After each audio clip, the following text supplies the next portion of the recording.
반갑습니다. 호주 변호사 박창민입니다. 2019년 11월 22일 이번 주 금요일입니다.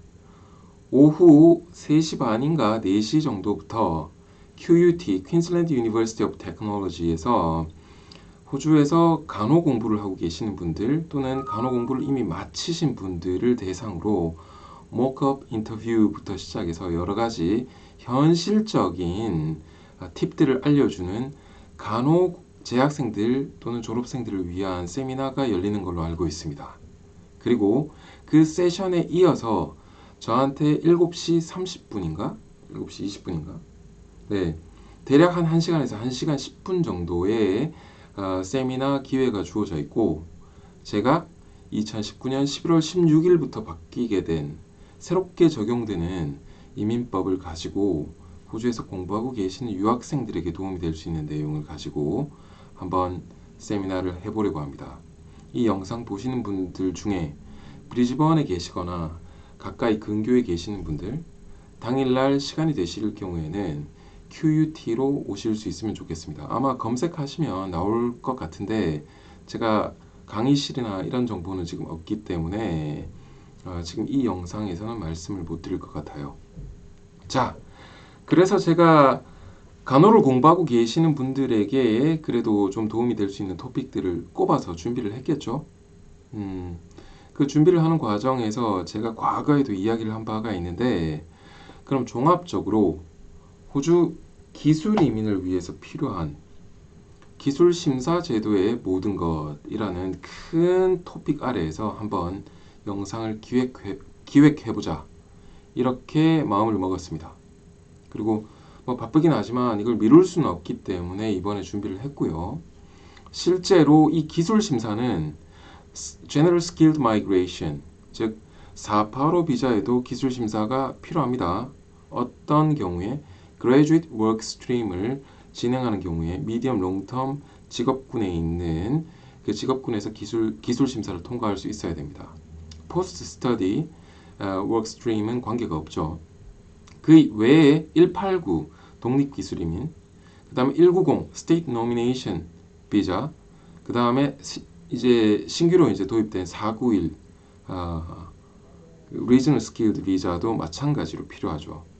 그런데 과거 ENS 다이렉트 엔트리를 위해서 필요하고 요구되었던 기술 심사 제도가 이제는 RSMS 다이렉트 엔트리를 대체하게 된 494 비자에도 필요하게 되었다라고 제가 여러 차례 말씀드린 적이 있습니다.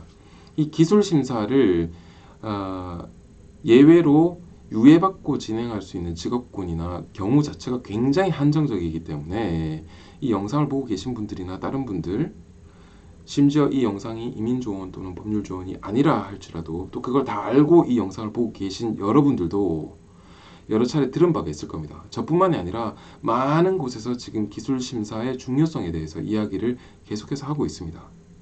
그렇기 때문에 이 기술 심사 특집이 필요하다라고 생각을 했던 거죠. 말씀드린 바대로 이민조언, 법률조언 아니고요. 가이드성으로 각 기술심사 기구가 배포해 놓은 가이드라인을 정리해서 이렇게 서머리 해 놓은 정도라고 이해를 해주시면 좋을 것 같네요. 그 첫 번째로 오늘은 VET Assess를 가지고 왔습니다.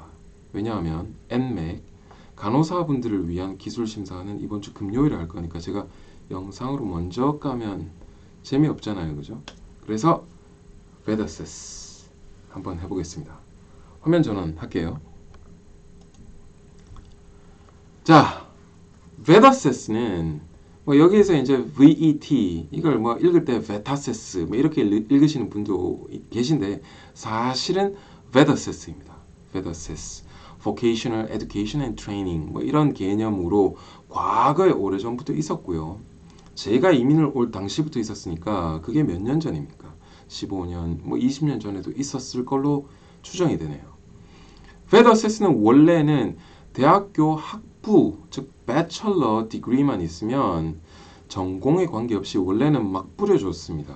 하다못해 원예 학과 학사 학위가 있는 제 여동생조차도 마케팅 스페셜리스트로 2006년도인가 2007년도에 기술 심사를 통과한 적이 있습니다. 물론 지금 그건 못 쓰죠. 현재 현행으로 기술 심사를 요구하고 있는 대부분의 서브클래스들은 기술 심사 결과에 유효 기간이 없더라도 비자를 신청하는 시점 또는 스킬 셀렉트에서 인비테이션이 나오는 시점 기준으로 3년 전까지만 유효하다라고 못을 받고 있으니까요. 하지만 과거에는 그런 거 없었어요. 기술 심사 아웃컴 레터에 expiry가 명기되어 있지 않은 경우에는 계속해서 쓸 수가 있었습니다. 이민법도 진화하죠. 자, 이 VET-Assess는 이렇게 학위에 대한 집착이 굉장히 강했던 기술심사 기구입니다.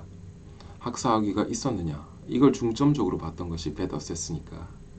자, 제가 지금 여기에 우측에 띄워놓은 VET-Assess 가이드라인은 잘 보세요. 2019년 11월 19일 오늘자로 업데이트가 되어 있는 정말 따끈따끈한 내용입니다. 자, 따끈따끈한 정보를 신속하게 올려주는 건 좋은데, 그래서 하는 이야기가 뭐야? 핵심이 뭐야? 요점이 뭐야? 좀 정리해주면 안 돼? 라고 하시는 분이 계실까봐 지금 미리 말씀드릴게요. VET-Assess 가이드라인을 보여드리는 것이고, VET-Assess 기술심사 이 내용 자체 읽어보시면 다 아실 수 있어요. 하지만 제가 핵심을 조금 짚어드리고 싶은데, 그 내용인즉슨 뭐냐 하면 VET-Assess는 학위만으로 주던 기술심사 제도가 지금 완전히 바뀌어서 학위 더하기 경력 이 두 가지를 동시에 조합해서 본다라고 이해를 하시면 되겠고요.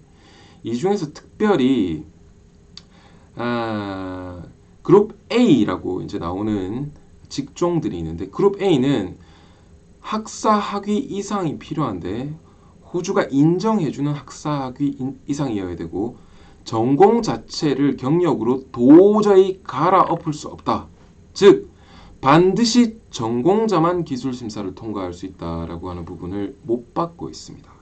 즉 제가 얼마 전에 상담을 했던 클라이언트는,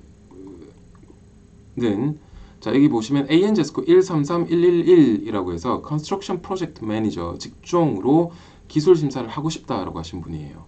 한국의 유명한 대학교를 나오셨는데 안타깝게도 전공은 화공과 출신이었습니다. 화공과 나와서 해외 건설 수주를 하고 있는 회사에 투입되어서 계속해서 컨스트럭션 프로젝트 매니저 일을 했어요. Highly relevant한 employment가 당연히 1년이 아니라 5년, 6년까지도 있죠. 하지만 안타깝게도 이 직종은 그룹 A입니다. 그룹 A는 전공자가 아니면 도저히 통과가 불가능. 아시겠죠? 그래서 VET-Assess에서는 그룹을 직종에 따라서 그룹을 A, B, C, D, E, 그 다음에 F는 기분이 안 좋으니까 F 건너뛰고 G까지 있어요. A, B, C, D, E, G까지 있는데 이 A, B, C, D, E, G까지 있는 General Professional Occupations에서 그룹 A에 있느냐, B에 있느냐, C에 있느냐, D에 있느냐에 따라서 요구되는 학력이 정해지고, 그 다음 경력 조건이 정해집니다. 그 다음 더 나아가서 경력이 학위의 전공 여부를 갈아엎어 줄 거냐 말 거냐가 결정이 되게 되죠.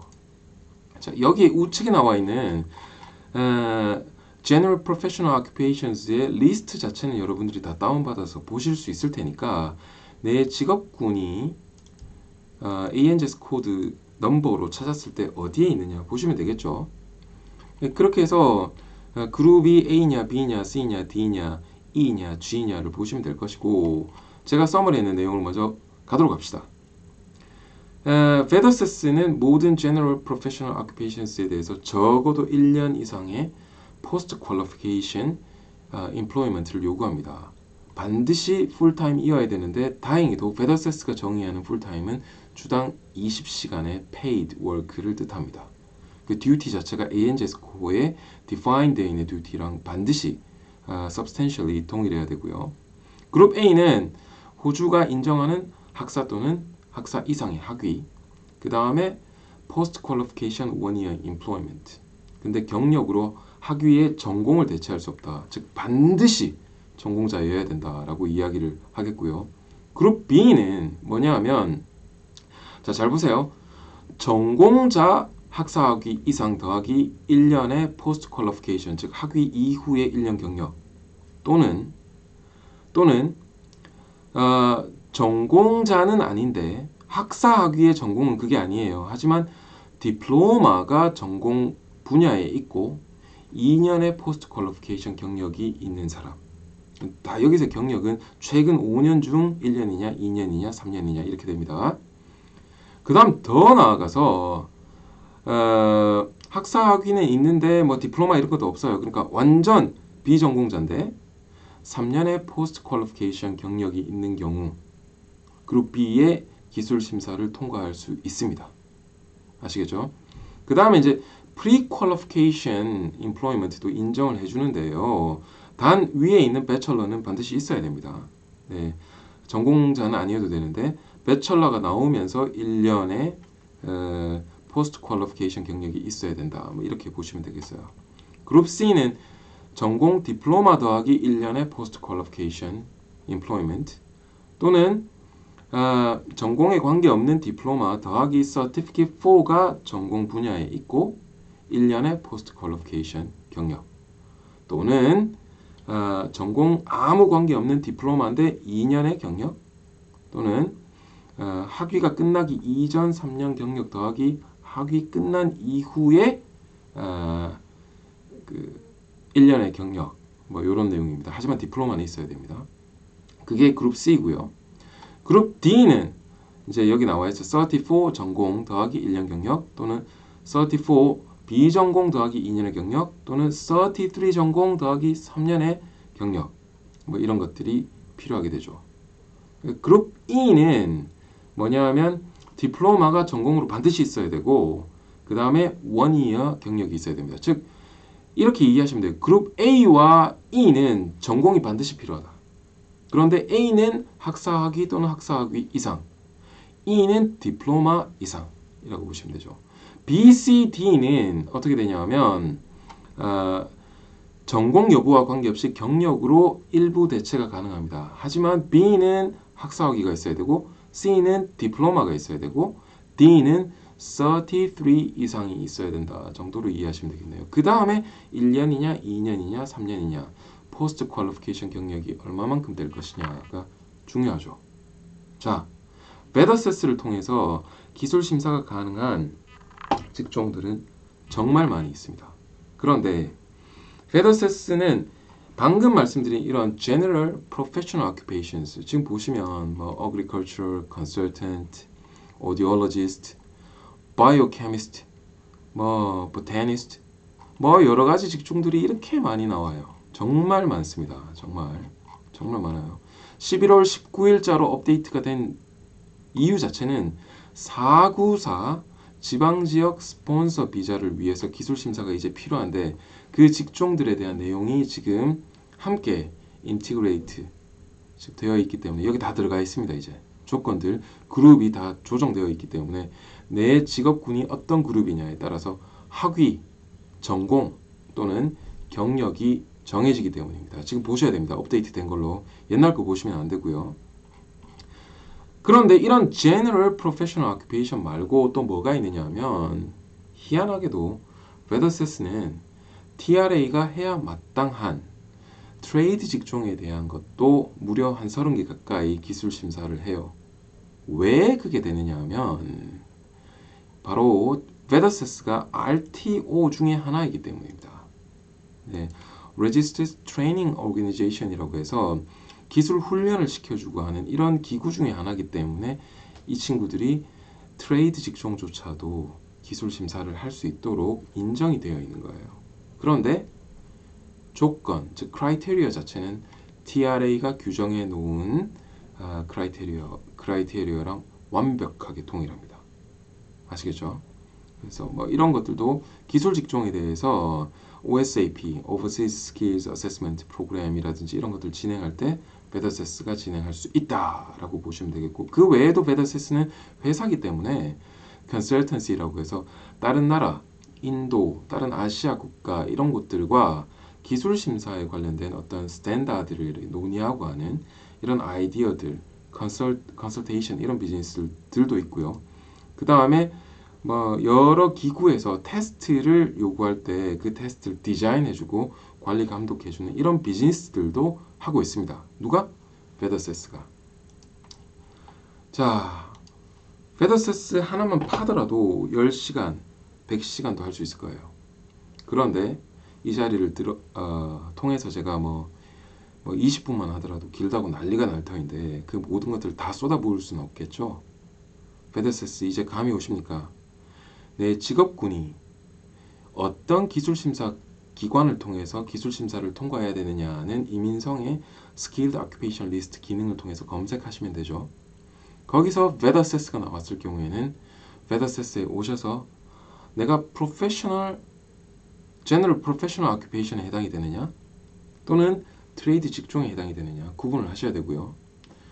General Professional Occupation이라면 그룹 A, B, C, D, E, G 중에 어디가 해당되느냐에 따라서 전공, 학위, 경력 기간이 정해집니다. 이거 반드시 맞추지 않으면 통과할 수가 없어요. 아시겠죠? 트레이드 직종의 경우에는 베더세스는 단순한 RTO의 기능만 수행합니다. 즉 TRA가 요구하는 그 요건들을 동일하게 적용하고 있기 때문에 TRA의 규정을 따라서 가시면 될 거고요. 제가 간단하게 화면 한번 보여드리죠. 베더세스 들어오시면 실제로 스킬즈 어세스먼트 탭에 들어와서 이렇게 보시면 이런 내용들을 통해서 각각의 정보들을 기입하고 다음으로 넘어갈 수 있도록 되어 있습니다. 지금 여기 보시면 내 오큐페이션을 정할 수 있고 그 다음에 에듀케이션 정보들, 그 다음에 다큐멘터리를 온라인으로 업로드 할 수 있어요. 그 다음에 다 끝나고 나서 만약에 결과가 거절, 네거티브라고 나왔을 경우에는 학위 때문에 거절인지 경력 때문에 거절인지 또는 둘 다 조합인지 그 결과가 나옵니다. 그걸 통해서 리어세스먼트를 할 수도 있고 리뷰 애플리케이션을 할 수도 있어요. 자, 여기서 중요한 게 리어세스먼트는 추가 자료를 넣을 수 있고요. 리뷰는 말 그대로 어필입니다. 뭐냐 하면 들어갔던 걸 심사관 바꿔서 다시 하라. 추가 증거를 못 내요. 그러니까 이 둘 중에 뭘 쓸 건지는 여러분들이 판단하셔야 되고 리미테이션조차도 다릅니다. 당연히 심사 비용도 다르죠. 급행 제도가 있지만 요즘 연말 다가오고 지금 베더세스는 거의 스킬스 어세스먼트 러쉬예요. 494 비자 다마 때문에. 그래서 지금 시간이 꽤 걸리고 있고 그 다음에 또 해드릴 이야기 중에 하나가 이거 좀 정리해서 똑바로 해달라고 하는 그런 요청 때문에 좀 깝깝하다. 편집을 못하니까 그런 아쉬움이 있네요. 무슨 이야기를 하려고 했냐 하면 리어세스먼트를 했을 경우에 무려 14주에서 16주 이상이 걸리고 있습니다. 지금. 그러니 베더세스 통해서 한 번에 기술 심사할 때 최선을 다해서 성공하셔야 되겠죠. 네, 베더세스 기술 심사 하시고 싶으신 분들 저희에게 문의하시면 저희가 사건 받을 수 있습니다.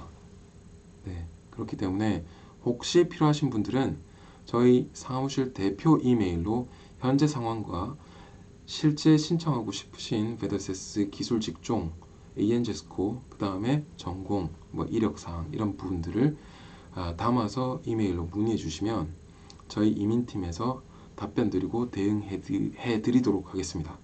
네. 첫 단추를 잘 끼워야 됩니다. 네. 제가 오늘 점심때 뜨거운 김치 돼지 순두부찌개를 먹었어요. 그래서 지금 혀가 데었거든요. 참고로 브리즈번 남쪽에 있는 탑업이라고 하는 식당에서 먹었습니다. 맛있게 먹었는데 혀를 데워서 지금 막 혀 놀림이 지금 마땅치 않네요. 들어가세요.